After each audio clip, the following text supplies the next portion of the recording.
Rancho Dominguez community meeting for the metro area plan. Before we get started, I'll go over some tips for using Zoom. If you need technical support or would like to type in a question during the presentation, you can use the chat function shown on your screen. If you're using the Zoom app on your cell phone and you don't see the chat option, you can access the chat feature by clicking the More icon at the bottom of your screen. This icon looks like 3 dots. And if you've joined us by phone, by dialing in the regular old-fashioned way, you can press *9 to raise your hand, and we'll get a notification that you've raised your hand.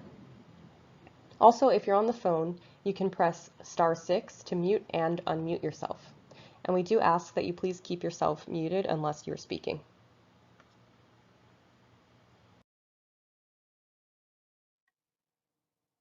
Si necesita soporte técnico o simplemente desea publicar algo durante la presentación, puede usar la función de chat que se muestra en su pantalla. Si está utilizando la aplicación Zoom en su teléfono celular y no ve el chat, puede acceder a la función de chat haciendo clic en el botón Más en la parte inferior de la pantalla. Aparece 3 puntos. Si se ha unido a nosotros marcando por teléfono, puede presionar *9 para levantar la mano y recibiremos una notificación que tiene la mano levantada. Además, si está en su teléfono, puede presionar *6 para silenciar y reactivar el silencio. We have a lot of material to cover this evening. We'd like to begin with a brief background of the project, and then we'd like to share with you new or innovative proposals that are being considered for the metro area plan. These include accessory commercial units, shared kitchens, mobile food vending, and the housing element update rezoning program. And we'd like to gather your feedback and input on these topics. But first, we would like to provide some background on the Metro Area Plan project. The Metro Area Plan, or MAP project, is intended to draft an area plan for 7 communities within the metro area. The 7 communities in the project include East Los Angeles, East Rancho Dominguez, Florence Firestone, Walnut Park, West Athens Westmont, West Rancho Dominguez Victoria, and Willowbrook. The Metro Area Plan project includes a number of proposed goals that are being considered. These goals include updating existing policies and regulations, prioritizing equity and environmental justice, implementing the county-wide housing element, making it safer to move around within communities, planning for economic development and green space, and celebrating community identity and culture. To meet these goals, the area plan is proposing multiple strategies, some of which we're hoping to share and gather your feedback on tonight. The strategies we'd like to discuss include accessory commercial units, shared kitchens, and mobile food vending. So let's begin with our first topic. The first strategy involves the establishment of accessory commercial units. Accessory commercial units, or ACUs, are commercial uses that are co-located and accessory to a primary residential use, and they are generally smaller in size than the primary residence. ACUs are being proposed in specific locations within residential neighborhoods. They are proposed to increase opportunities for small and local serving businesses, to promote walkable access to essential goods and services, and include more healthy options for residents. Establishment criteria is being developed to allow accessory commercial units in residentially zoned areas. Some of the establishment criteria include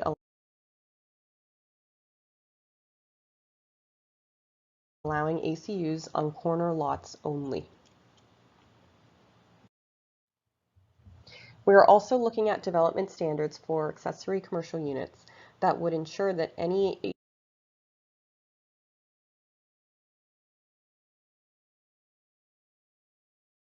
ACU is indeed accessory to an established primary residential use and has a limit to the maximum size.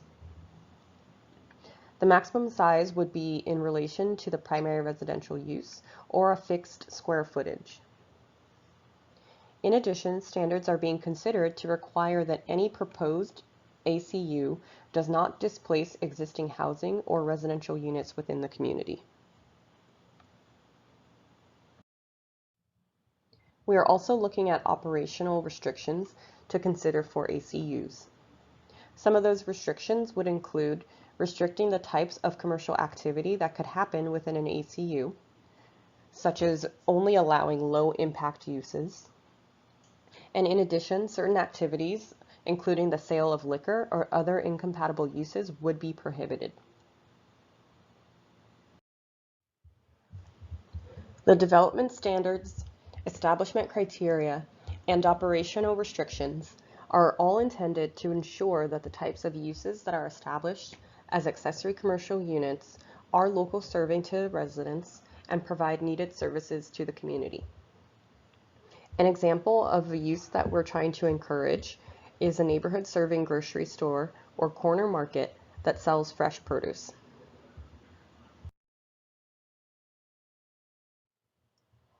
Other desirable uses for accessory commercial units may include small-scale eateries, coffee shops, or cafes that would be designed and operated in a manner that is harmonious with the surrounding residential uses.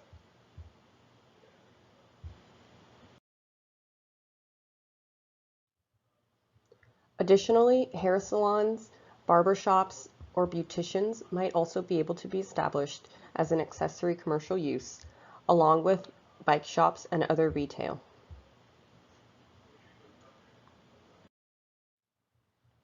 Some community members indicated a need for medical offices, and these are also being considered as an allowable accessory commercial use, provided.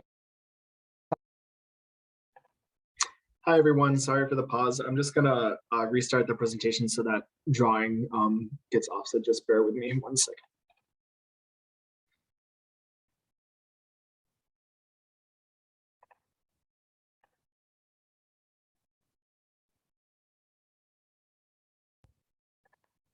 Provided that certain standards are met.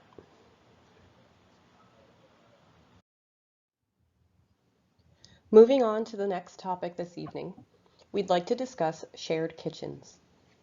Shared kitchens are also known as commissaries, ghost kitchens, or zombie kitchens.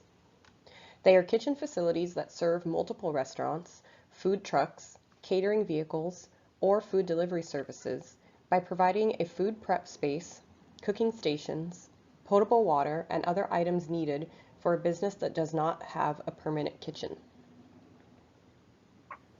They are often the kitchens of restaurants that do not have on-site dining or customers. And if you've ever ordered takeout or food delivery services from Uber Eats or Grubhub, you may have ordered from a shared kitchen.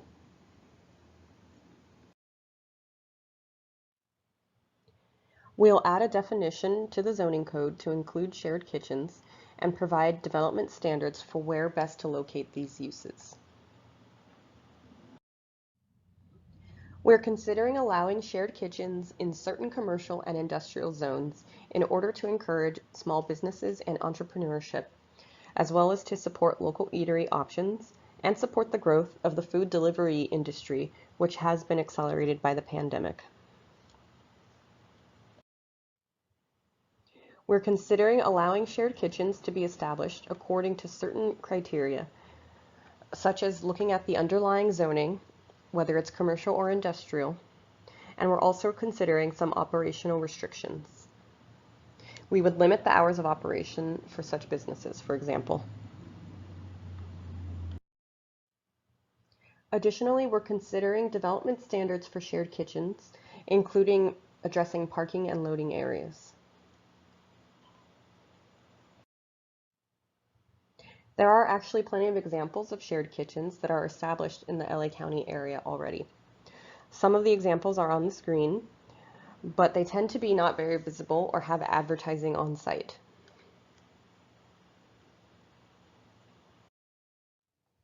And finally, the last strategy we'll be talking about this evening is mobile food vending. Mobile food vendors are often tied to a commissary or shared kitchen. And mobile food vending actually encompasses food trucks, food carts, and other similar style food services. However, in the case for the Metro Area Plan, the team is only considering regulations for food trucks by considering changes that would allow food truck vending on private parking lots. This proposal is intended to celebrate food truck vending as an integral part of the community's daily street life, encourage small businesses and entrepreneurship, and support local affordable eatery options. Criteria that we're considering to establish mobile food vending would include looking at vacant parking lots and also putting restrictions on times that the parking lot could be used for mobile food vending. For example, a parking lot that has a different primary use, such as a church or an office, could use that parking lot for food vending when that primary use is not operational. This would include nights and weekends. We're also considering development standards for mobile food vending to include a limit to the hours of operation, requiring that a shared parking lot agreement is established, and other restrictions on noise and lighting where mobile food vending would take place. Additionally, with concerns to limit any disruptive impacts from the operation of mobile food vending, we would put limitations on certain types of operation, such as prohibiting the sale of alcohol in conjunction with mobile food vending. And there are some existing prominent examples of mobile food vending that can give you an idea of what we're considering.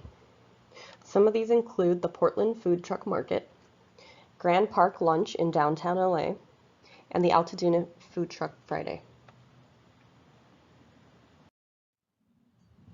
Lastly, this is not a new strategy, but the Metro Area Plan will be implementing the land use strategies that are included in the housing element by completing the rezoning that was identified in the housing element. So first, I just want to back up to explain what the housing element is. The housing element is the county's housing policy guide for the unincorporated communities. The County of Los Angeles, along with all California jurisdictions, is required to update its housing element every 8 years. The housing element identifies housing conditions and needs and establishes the county's housing strategy through goals and policies. It also includes programs to ensure decent, safe, sanitary, and affordable housing are available for current and future residents of the unincorporated areas, including those with special needs. The foundation for the housing element is the Regional Housing Needs Allocation, or RHNA, in which the state estimates how much each region's housing needs for the upcoming 8 years will be. State law requires each city and county plan for the estimated number of homes for its current and future residents through land use, zoning, and regulation. The regulations include the number of homes per acre that are allowed on a parcel and the allowable housing types, such as single-family homes, apartments, and townhouses. The RHNA for the unincorporated areas for the years 2021 through 2029 is approximately 90,000 homes.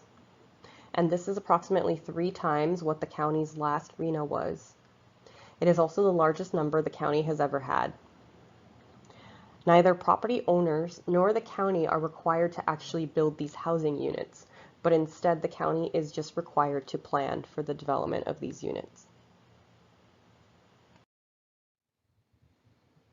The 90,000 units assigned to the unincorporated county are for all unincorporated areas and will be distributed across various communities. This chart shows the county's RHNA in comparison to some other jurisdictions. For example, the City of Los Angeles has been assigned over 450,000 units, and the City of Inglewood's RHNA is close to all unincorporated communities combined with over 87,000 units assigned. According to state law, The county must show that there is enough land in the unincorporated areas where the 90,000 new homes could be built under the current land use and zoning regulations. The county is then required by law to compile a list of those parcels where the 90,000 homes would be allowed to be built under current land use and zoning regulations. Sites included in this list are known as the sites inventory. They must meet several requirements, including a minimum allowable density or the number of units allowed per acre. They must also have basic infrastructure, including water and sewer, and the potential for more homes to be built compared to what is currently on the ground. Our analysis demonstrated that we don't have enough sites to meet the RHNA. So therefore, the state requires the county to then demonstrate capacity to meet the RHNA using a rezoning program. Per state law, the housing element rezoning program must include a list of sites that will be rezoned between 2021 and 2024. When determining where to rezone to allow more housing, and especially multifamily housing such as apartments and townhouses, the main goals are to encourage infill development in urbanized areas. Sites in environmentally sensitive or naturally constrained areas, such as the coastal zone, fire hazard severity zones, significant ecological areas, and hillside management areas, are not selected for rezoning, as those areas are not suitable for multifamily housing development. The map on this slide shows the environmentally sensitive and naturally constrained areas within the incorporated communities in red.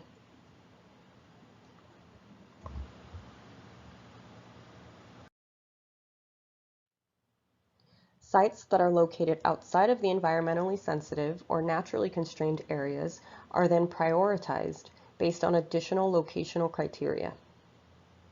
Sites that are located near transit, amenities, and services, and are also within areas served by existing infrastructure, such as public water and sewer systems, are considered more suitable for multifamily housing development and therefore rezoning. Sites that are in areas that are less burdened by pollution or in areas with more opportunities for economic mobility are also prioritized for rezoning. Other factors, such as the age of existing buildings and the value of the land versus the value of the existing buildings, are also considered to determine future housing development potential once the site is rezoned. The county's updated housing element was adopted by the Board of Supervisors on May 17th of 2022, and it received state certification on May 27th, 2022. So as the next step, state law requires the county to complete its rezoning by 2024. The rezoning will be implemented through various community-based planning efforts, including the Metro Area Plan. The proposed rezoning for each community can be viewed online using a bilingual interactive story map on the Housing Element Project webpage. This is located at planning.lacounty.gov/housing/rezoning. In East Rancho Dominguez, mixed uses are proposed along Compton and Atlantic Avenue, and residential 30 is proposed along Alondra and Butler. There is a sliver parcel in the upper right-hand corner along the 710 freeway that is not increasing in density. It is remaining at 18 units per acre, but it is being rezoned from R1 to R2, as R2 is the zone that matches that density. And this concludes our presentation on the new proposed strategies for the Metro Area Plan, as well as the proposed rezoning through the housing element update. At this point, we will open up the conversation for discussion and questions.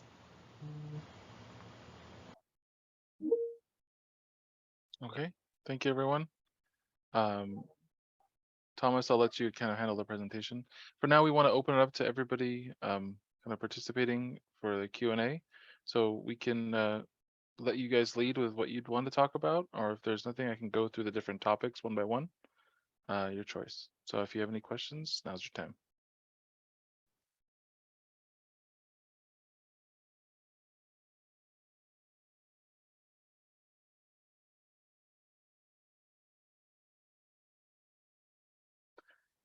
If not, I can start to, I can go through items or go through topics one by one. It's up to you guys. Can you hear me? Yes, now we can hear you. Go ahead. Okay. What does moving around in the community mean? Moving around in the community. Was that one of the slides? Yeah. Do you remember what topic it was about? Was it about mobile food vending or housing Access, element? huh? Do you remember what slide that was in relation to? No, I think it may have been under accessory commercial. Oh, actually, okay. Moving around the community. Oh, promote walkable access. So there's yeah, so there's a desire to promote walkable access. Is that what you're referring to? Well, Maybe. I'm just trying to understand what moving around in the community means. So you're saying it's more walk-in access?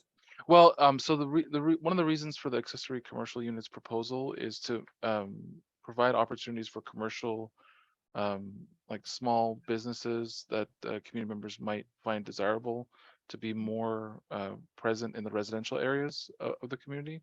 So instead of kind of like just having them in one location in the community, if there's areas with a lot of residential and people don't have to drive to a business, they can go to a local corner market or store and get access to their groceries or do other commercial activity that's kind of low key.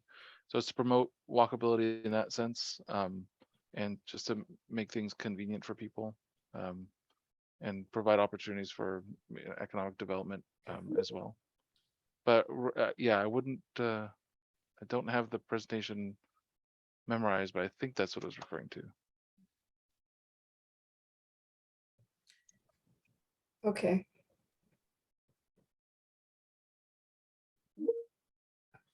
I guess my other question is, with all the topics that you went through in this session, are we allowed as representatives of our community to give input, or do you already have ideas or suggestions for the areas for the different topics? I think I wrote them all down. Shared kitchen. I mean, do you have examples of each one of these topics that you discussed? I mean, So yeah, so these topics were developed due to public comments that we received or discussions we had with the community advisory committees. But yes, we are open to comments, and that's one of the reasons why we're having these meetings and or these outreach meetings, and why we've been meeting with the public is to gather your feedback regarding. But one part of your question was about examples of. You said yeah. shared kitchens, right? Yeah, I think in the slides it might have gone by relatively quickly. Slide 23. Okay. You got you got it. So those are just some examples. The Uber Eats is the reason we brought up Uber Eats. Not necessarily the shared kitchen wouldn't be used necessarily by Uber Eats, but for those small restaurants that are trying to kind of expand out of their food truck business and they're finding themselves having more volume. It's kind of a middle ground for them to test out their model and get out there. If you've ever ordered from Uber Eats, some restaurants might be using the kitchen facilities of an area to be able to deliver their stuff to an area. So it's not a big corporation doing it. It's these small restaurateurs that wanted to move out of their food truck or whatever. So and Tulum Kitchen was one that I found in Glendale, which is headquartered. It's kind of near their Americana, and it focuses on Mexican, Hispanic, South American cuisine. but there's different restaurants that use that space for it. So there's some examples. Okay, so what about the existing restaurants in the community? Will they have opportunities to participate in this program? Yeah, it's not a program. It's just that we're proposing to allow this type, or kind of make it easier to allow this type of use. So a restaurant could still, established restaurant can still, operate as a restaurant. It could still provide its food and services to food delivery, or do whatever restaurant activities it normally does. This is just proposing making it easier for these shared kitchens to be established in industrial areas. It's something that there is currently a kind of a demand for, and we want to make sure that we're kind of anticipating future growth in an area, or businesses and small bakers who want to use it. Another use case that was brought up was if you have known anyone who is cooking out of their house and selling their baked goods at a farmer's market, or selling them in some cases to bakeries. At some point, you might grow to kind of grow out of your kitchen, your home kitchen, and this provides a rental space that you could use to prepare your products and kind of like grow your business. Okay. I guess I'm kind of lost, because I really don't understand the purpose of this meeting tonight. Is it to receive input from members of East Rancho Dominguez, as you have from other communities? And then, well, you say it's not a program. So, and once the information is received, then what happens? I guess I'm trying to understand, what is your process after this meeting? What will happen to the information that we give after this meeting? So do you have a plan of what's going to happen? Okay, so let me try to compare this to something. Okay, I serve on the CLC, and we've given a lot of input to the Metro 710.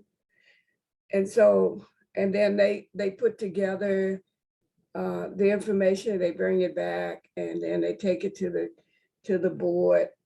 So I guess I don't understand do you have a process in which you're going to gather information from all of these unincorporated areas and then put together a plan?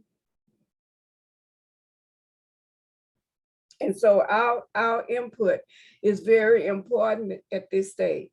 So what happens to it once you receive it? So it's important because it informs us of if there's any issues or things we should think about in taking a look at these different proposals. So for example, in some communities, there were comments about the types of commercial uses they like to see in a accessory commercial use, and that was taken under advisement. So we tried, or we are looking at some of the uses they proposed. I think it was some kind of medical. I believe I can't remember any of the ones offhand. Your comments are essential because we need them to understand whether how we can craft these proposals, or what form they should take, and they will be informing kind of what we will be doing as we go through the process. So on your screen now, I think Thomas was able to pull up the image of our kind of our project timeline, or the image of the timeline for the project. We're currently just asking for input. We're drafting the plan documents, and we're using these comments to be able to draft something that meets the needs of the community. And in this case, so really your comments are helping us form what's going to be in the plan. And that's one of the reasons why we're out here is we want to know, is this something that you guys approve of, you like? Is there something that you'd like to see, needs that you feel like we're not meeting? we're open-ended in that way. It's relatively early on in the process. Okay.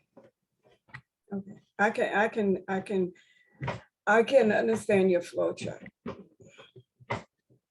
So, If I can just clarify a little bit more. So basically what we're presenting tonight are some of the key concepts that we're currently drafting for the East Rancho community. And I mean, these will also affect the other 6 unincorporated area communities, but depending on the zoning in your community, some of these may occur or not occur. mhm. So, and then the draft document will occur according to this timeline that we're actually going to release the area plan and a environmental impact report in late October. So those will be actual documents that you can look at the policy language and some of the programs. And then also the implementing zoning code language. And so then the community will have about 2 months to digest everything, ask questions. We will have a couple of virtual meetings as well during that time so that, you know, after people have taken a look at the documents, they can ask more questions. So that's the public review workshops portion around around October when we release. And then all the comments come back to us again, and then we will go to the Regional Planning Commission for public hearings in late April next year. And that's when we take the official public hearing testimony before the decision makers. Okay. So let me just, I guess I'm maybe backtracking. So have you already made an assessment that what's in East Rancho Dominguez? In terms of like the land use and zoning, yes. Okay, so there are some things on in each one of your topics that that would be feasible to understand what your plans are. For an example, okay, one of the things that we have in our community right now is a lot of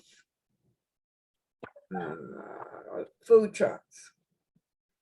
Yes. And not only food truck, but food tables too, where they cook on the sidewalk. Right. So our proposal, Rich, do you want to take this on or do you want me to take it? It's up to you. You got it. I do have it, but I want to give you an opportunity first if you want. No, go ahead. Okay.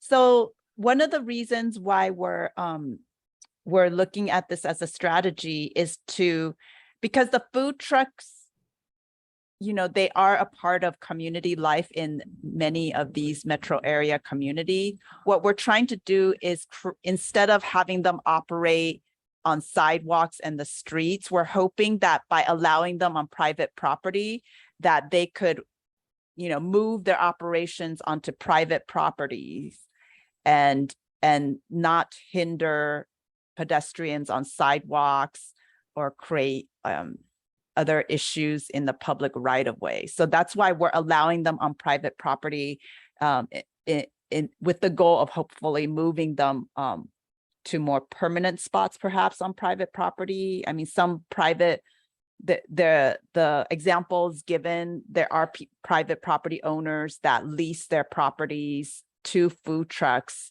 Sometimes on a permanent basis, they just switch out the food trucks, but it just becomes what they call a food truck park. Right. Yeah. And so that space is meant for like almost like semi-restaurant without being a restaurant, right? But it's a less expensive way for maybe food entrepreneurs to get established. But then again, with the goal of hopefully moving them out of the public right of way. Well, okay, I know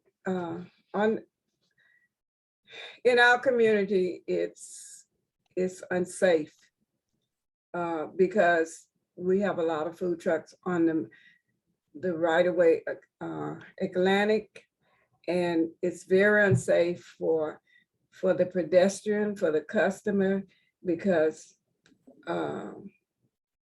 there's a lot.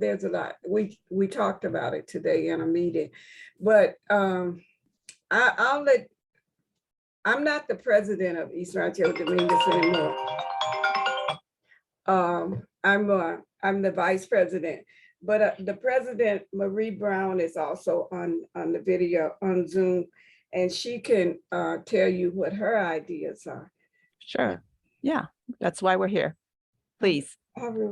I'm glad that you guys are here. I'm glad that you're trying to rectify the situation. I don't know if you know where Bixby Knolls is, Yes. Atlantic. Long Beach area, correct? Yes, Yes. yes. They have a set aside area where the trucks are parked, and then the people, the customers come along and they buy from whatever truck they want to. We have areas in our East Rancho Dominguez that the trucks could move to, and they would have a number of in and out parking, I want to say driveways.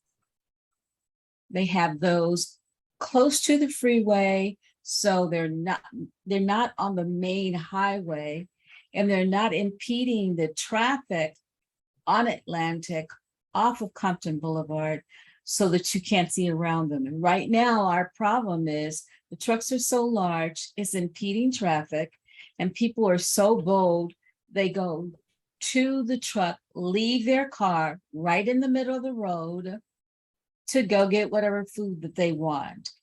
Now, if you have something where the vendors are in a certain location and the people are coming to them, then we're all for what you're trying to do. Totally. I think that's the goal. So we're moving towards it, and I think we do need to work with property owners though to develop those actual situations to make them happen, right? Because the county is not a developer yet. So, but yes, that is the goal, is to move them off the street into a safer spot, a better spot. Great. Yeah. Can I just add one other thing about that? In Lakewood, the city of Lakewood, in the shopping center, Lakewood Shopping Center, they have designated a portion of their parking lot for trucks, for lunch trucks. And I don't know, I think it's during the weekend. I don't think it's during the week. Even if we could, well, let me just state this and then I'll let you all move on, or if Marie has something else to say.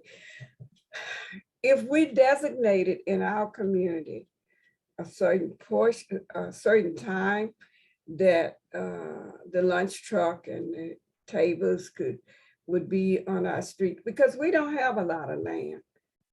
East Rancho Dominguez does not have a lot of land. The city of Compton has land that is adjacent to East Rancho Dominguez, but the city of Compton has plans for that. And so, and then the city of Compton has an ordinance against lunch trucks, but we do find them in the community.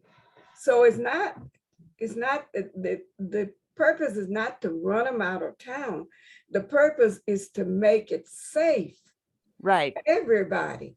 That's right. it. And it's not safe now. I'm just afraid that one of these nights that it's, there's going to be maybe a major traffic problem or incident where a lot of people are going to get hurt. because of the way it's being done in our neighborhood. And so, so that's the concern. But I know you have other things to talk about, so I'll leave it at that. Yeah, we really hope that by allowing them on private property, we can encourage them to move over. So that's the hope and goal, right? So we'll Yeah. see, but it's a beginning. It's a beginning. Right. Yeah. Pat, when you said private property, Mhm. are you talking about restaurants or are you talking about homeowners? So Rich, you're on the ordinance writing team. You guys are proposing to allow it. I think I remember industrial and also commercial lots, right? Yeah. Okay. So yeah, so like for example, I know there I haven't looked lately, but I believe there used to be a big supermarket in the community that has a big parking lot, right? So conceivably, they could allow for food trucks to, park there on a weekend now with the zoning code's permission by making the changes that we're making, Oh, right? Northgate? yeah. Well, Or you're talking about Northgate. Northgate has a major let's see, I don't know what the proper name is, but they use their whole parking lot because they have so many customers. oh wow. Oh, wow. Well, yeah, I mean, they're in demand. oh, that's good. So Okay. I know some trucks have been on their parking lot. I don't know if they got the permission or they just got there early and parked. And but they don't have enough parking almost for their own customers because they take up the whole. Well, that's a block. It's in a shopping center, but it's a whole block, and their customers take it up. We have scouted out other areas.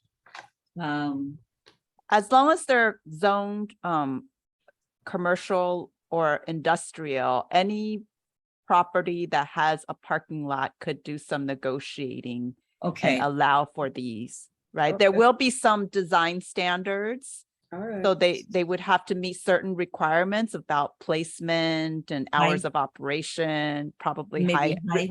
Rich could probably explain more because he's actually working on the ordinance. Because what I'm looking at is a vacant lot, and I hope I can give you a landmark so that you can get in your mind where it is. It's Alondra and Atlantic by the Arco station. But that's the city of Compton. That's not East Rancho Dominguez. Alondra and Atlantic? Yeah, that's the city. So you have to get permission from the I don't know. I don't know. Can you guys work with the city and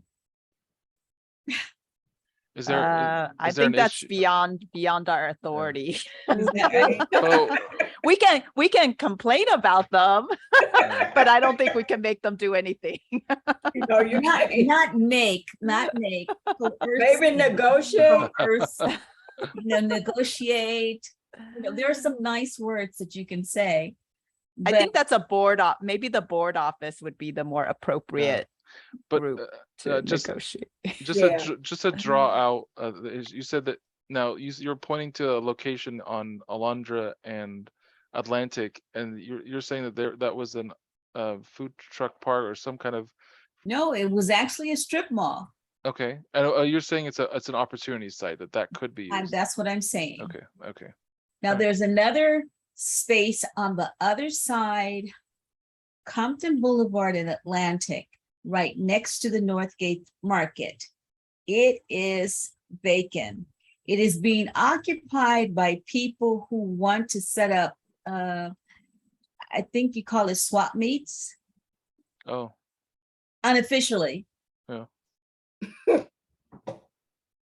That's East Rancho Dominguez. Is there something that you can look into and say, hey, yeah, this is East Rancho Dominguez? Yeah, the standards wouldn't necessarily, we couldn't compel anyone to do anything, but we would just be offering an avenue for a property owner to make use of their property that would provide a service for the community. So if you have a large shopping center and elements of your lot are not being utilized, it's a potential, we've now opened the regulatory hurdles for them to do something with it in theory by crafting these standards.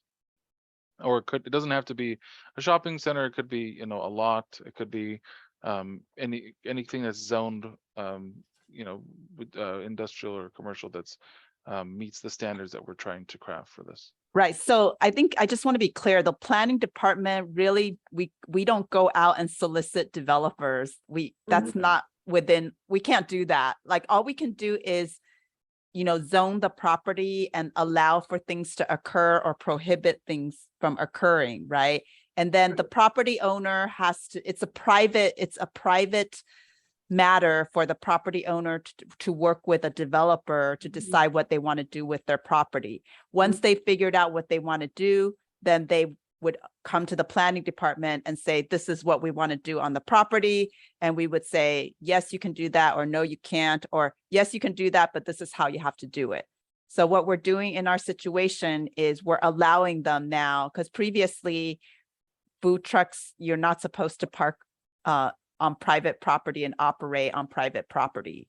So now we're allowing them to operate on private property. So somebody could, if they want to, park on a private property and operate from there, they can now do it legally.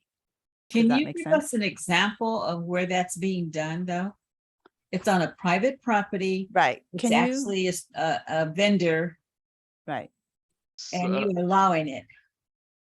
Right. Oh, that we're You're that we're just show the examples, or yeah. So whoever's we don't have one that I can think off the top of my head that we're allowing it, but we right, because it's illegal right now in unincorporated area, so we wouldn't allow it unless there's a special permission. Yeah. So, but we did find examples to show kind of what they could theoretically look like. The more famous ones that I liked was that I've been to is a Portland food truck market. It's designed in such a space that these trucks can park like in a certain square area, and there's people walking around eating food. That's in Portland, right? That's in Portland. That's far away, but You they're see also that on television. Yeah.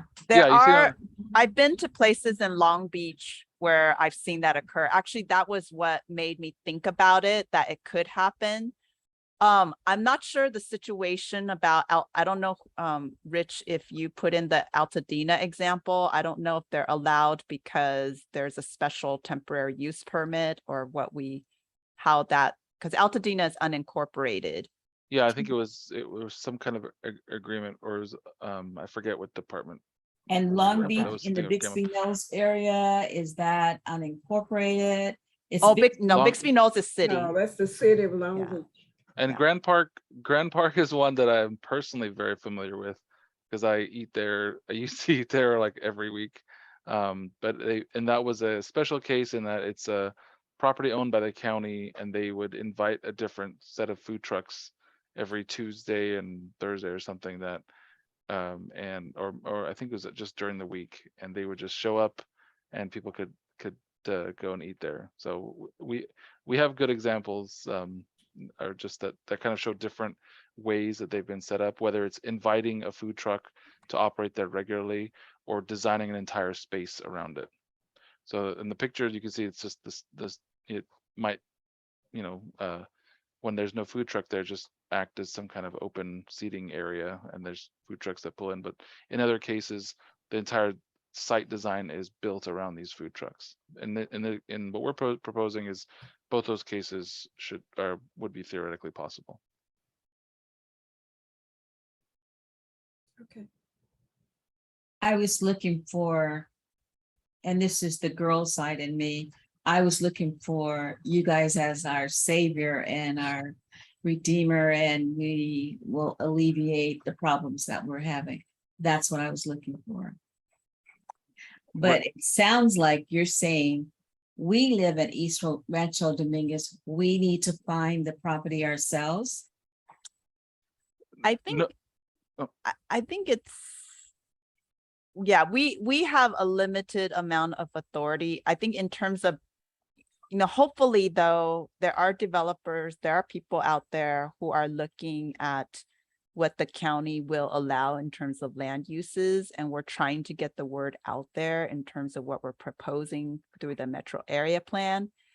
And you know, we have talked to, you know, different groups. And so it is possible that because we're out there talking about our proposals, that there might be developers or property owners that would become interested and apply for something. But I think, again, that's something we don't have control over. So. But we are trying to remove the Barriers. obstacles and barriers that might prevent someone from doing it. So, you know, and we have a plan as a plan document. Could be something it's included in the plan. It's something that we're having standards to support as well. So it's something that we're both want to encourage through our planning documents, and we're removing the barriers to have established. So we're, yeah. Otherwise, it wouldn't be able to be done by someone who did even want to do it. So we're stepping in there to just clear that stuff away so it's possible. Oh, so that is your method. That is your, there is a method to your madness. You do want the trucks to be moved. Is that correct? Yeah, we want to find. Okay. Yeah. Okay. So I was wondering if we're on the same team, or it's this wall, you know, and it's going nowhere, or. But yeah, we're not so much a wall as a hammer or other tool. It's just we have certain things that we can do really well because it's dealing with land use and zoning, and there's certain things that we can try to hammer something, but we're not going to get anywhere, and people are going to be wondering what we're doing, like kind of hammering at a ball or something. But in this case, so we can't force someone to start a business, or, you know, we're not the kind of agency that's authorized to go and get funding and kind of build a structure for it, but we can lay the groundwork so that if someone comes in after and says, this is a great spot for a food truck park, or this is a great spot for something, we've already laid the groundwork so that they can say, yeah, this is possible. The zoning code allows it, and the planning department says this is a great use for it. So, yeah. Okay. Yeah, are there any other questions, comments about mobile food vending? No. Do you want to move to the other topics, Rich? Yes, I was just checking if it's okay. So if not, so we also have I'll just go through the other ones as well, because I know there's a lot of stuff to go over. Accessory commercial units was one. If you want slide, oh there it is. So accessory commercial units was an item that was presented today. Just to reiterate, accessory commercial units are kind of the inverse, not inverse, but it's a kind of the way that an accessory dwelling unit is a little residential use that's less than a bigger residential use, and accessory commercial use is a little commercial use that's less than a bigger residential use. We're proposing this in residential areas as a way of kind of making the area more walkable, providing needed services to members of the community, and allowing kind of more of a potential economic development. It's the uses that we're thinking of allowing are all going to be low intensity, something that things that community has requested, like a market, some light medical office, might be like bike repair, or some other uses that we're currently in the middle of kind of coming up with a list for. It's intended to not displace any existing residences, so we're trying to write standards so that the existing residential uses aren't displaced for the commercial use. We're starting off with saying there's no liquor or other kind of incompatible uses allowed on site, so no sale of alcohol and things of that nature. Do you guys, I don't know if I explained it, kind of re-summarized it well enough. Oh, go ahead. No, but yeah, my question is that something that you'd be interested in? Are you something you've seen a desire for in the community, or do you have any questions, comments, or concern on that? I've seen this in, where was I living? Santa Monica, the Venice area, they have this. It doesn't look like a traditional restaurant. It looks exactly like you're showing there, where they're dwelling, housing, people are living at the top, and then they're conducting business at the bottom. Am I on the same page? It's very similar to that because it's hard to distinguish this between a traditional mixed-use development where there's a lot of residential and commercial on the ground floor, or maybe it's horizontal. In this case, the commercial use is intended to be accessory to a primary residential use. So that generally means that you're going to see if you look at a example site, you're going to be seeing a lot of residential use. So whether it's a single family residence, a duplex, or anything, and a smaller like commercial built area that's like identified for commercial uses. So it's going to look like a mixed use, but it's not going to be as intense. I guess since everybody's having a parking issue, if you're using it for dual purposes, where would the people park? So you're identifying there's concerns about parking? Yes. Okay. Well, I think the thought is that we're allowing these in residential neighborhoods as a small accessory use to draw local people who could walk there. Like it's meant to be to encourage more walking in the community and encourage you to, walk down the street to pick up, like, I don't know, like I'm out of bananas, right? And I need to make banana bread.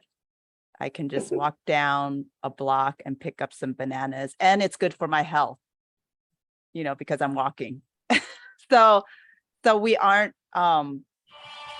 right now proposing like additional parking. They're meant to be these small uses, and so that people can do little errands walking or biking there.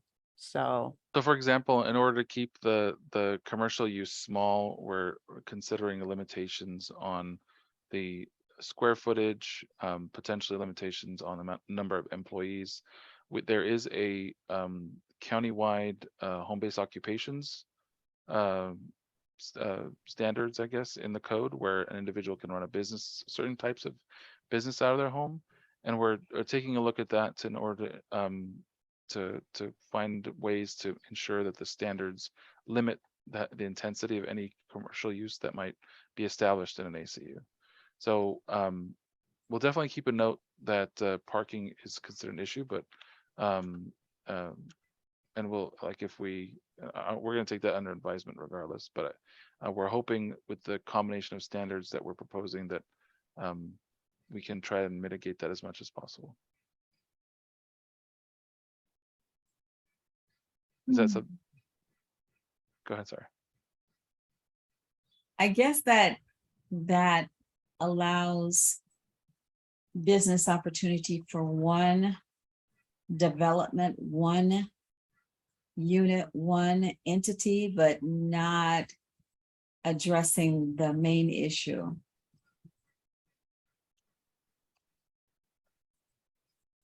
I'm not sure what you mean exactly. Mm-hmm.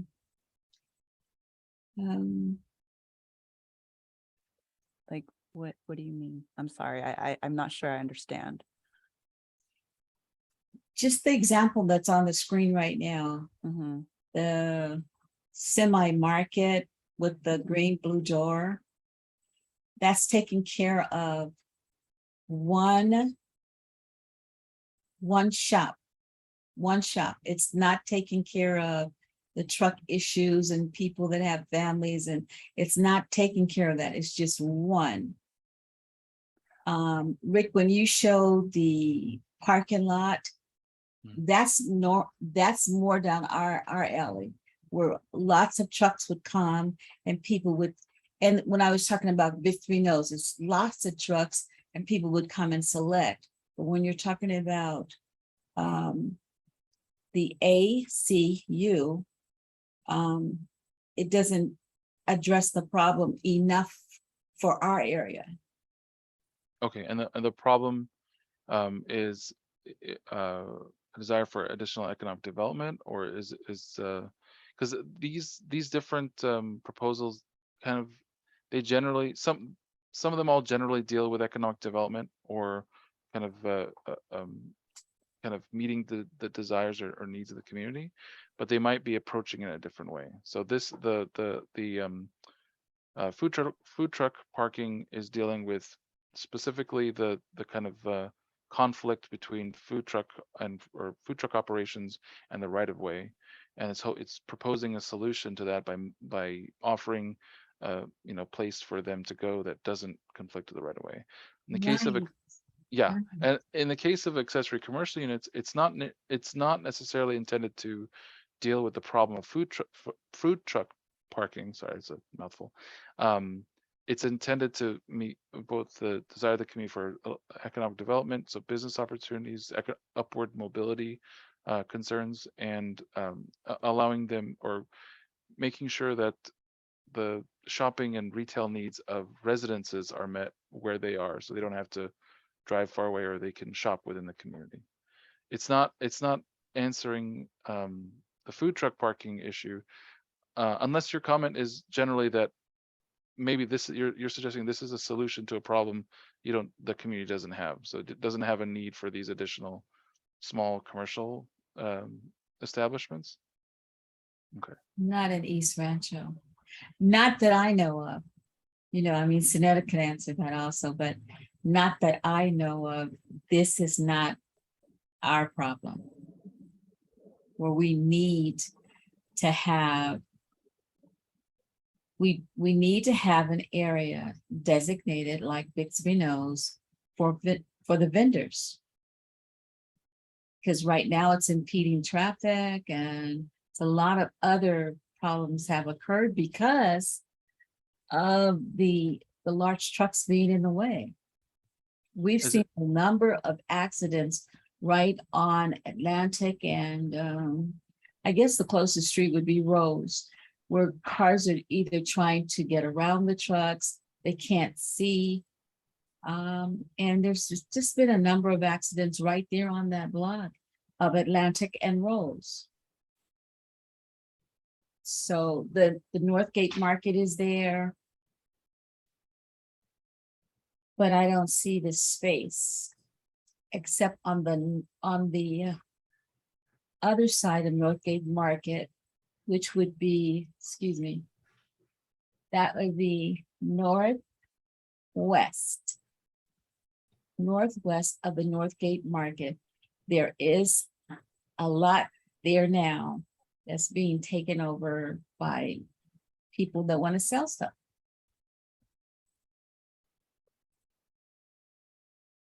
Okay. I'll take that under advisement. Okay.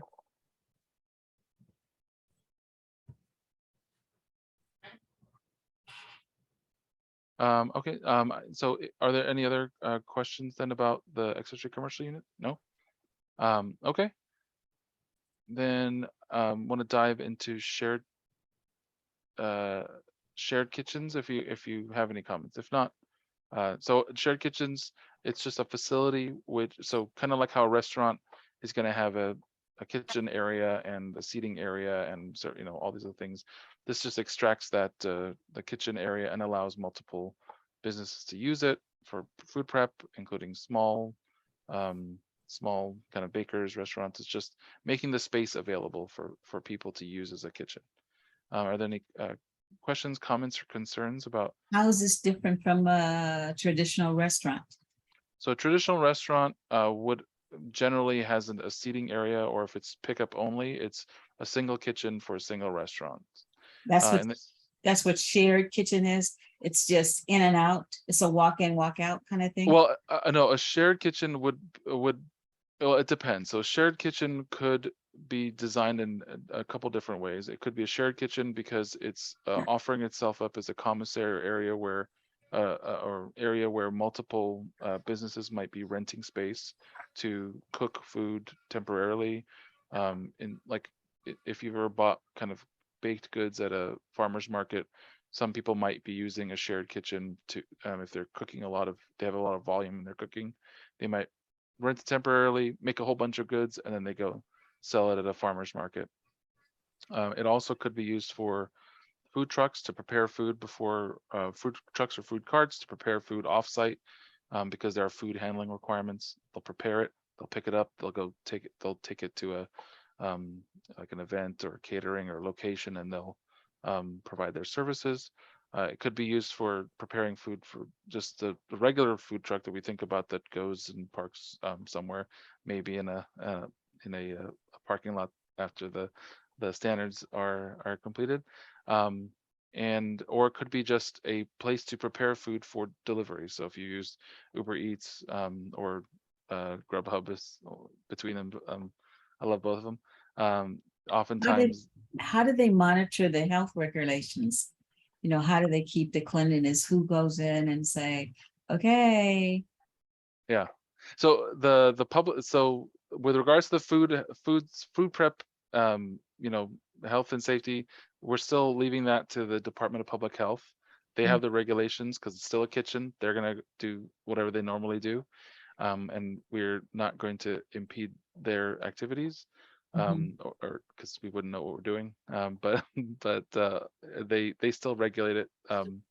So they would be able to handle that part of it. But where we can regulate is more of the development, the how any site like that is developed.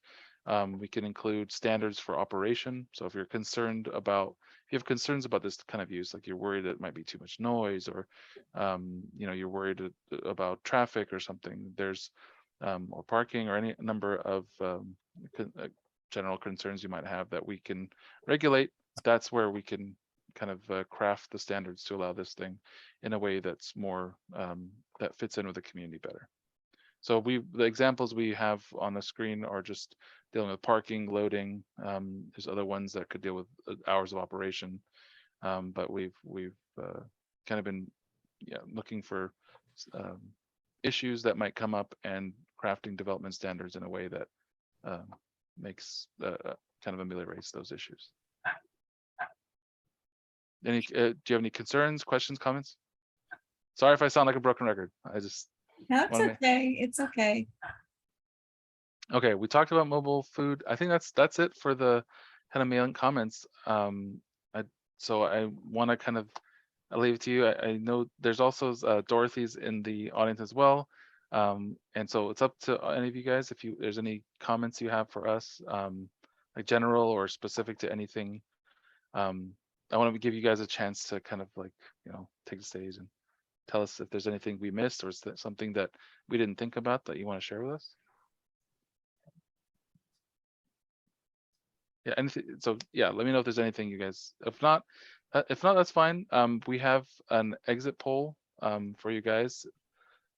If you have no more questions for us. No? Okay. I All don't. right. Thank Okay, no you. worries. Thank you for allowing this forum to happen. Thank you for coming. I'm gonna try and okay. I'm gonna launch this survey. There you go. Just let us know if we're being useful, helpful, all that. I didn't hear anybody from chat. Are those? Well, yeah, those were just announcements in the chat. I don't know if your people are messaging you specifically, but the things in the chat were just announcements. So Okay. I'll just remind everybody, and you can see it in the chat, but on the 20th of August, we have a Planning 101.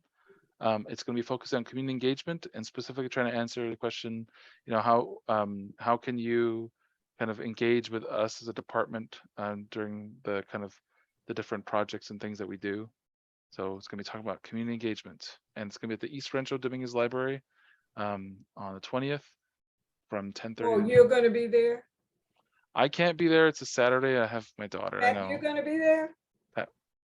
I don't will, Zanetta, because for you. No, that's okay. Don't come. Well, now I feel bad. I'm not coming. I'm kidding. No, not kidding. But no, we're actually doing it. The Department of Public Health, I forgot to mention it. They, you know, if you're not aware, they're doing a pedestrian plan for East Rancho Dominguez. And so I know they've been doing a lot of outreach in the community for that. And so I think as they've been working with the East Rancho community and talking to people, one of the questions that have come up is just how to talk to us, the Department of Regional Planning. And all of us, right? Because our group tonight is just the policy people, the advanced planning people. And then there's also, the permitting people who hold the public hearing. Oh, Thomas is going to be there. He's showing his face. That's Thomas. He's new to our team. I'll be there as well. So he's actually going to present. I'm just going to stand there and, try to look good while they're presenting. But yeah, so, and then zoning enforcement is going to have a representative there as well to answer code enforcement questions. So we're going to have all of the branches of our department represented on Saturday in person at the library on the 20th to answer like the question of how to talk to our department about these different issues, right? Code enforcement or permitting or these kind of long range, bigger projects. And then we're going to also do a little bit more outreach for metro area plan in case people weren't aware. Yeah. And, we want to talk to them as well. So we're trying to, supplement what we're doing right now. Okay. I put in the chat, I have our project email in case, you probably have it, but in case you don't, it's there. No, I don't. Okay, well then it's there. Do we have your email address, Tanetta? I think so. I can give it to you. It's Okay. Well, I do have it. Oh, we I- do? Okay, I want to make I sure. have my personal one, but I also have the one for our organization, and that's probably the best one to give you. And that's Dominguez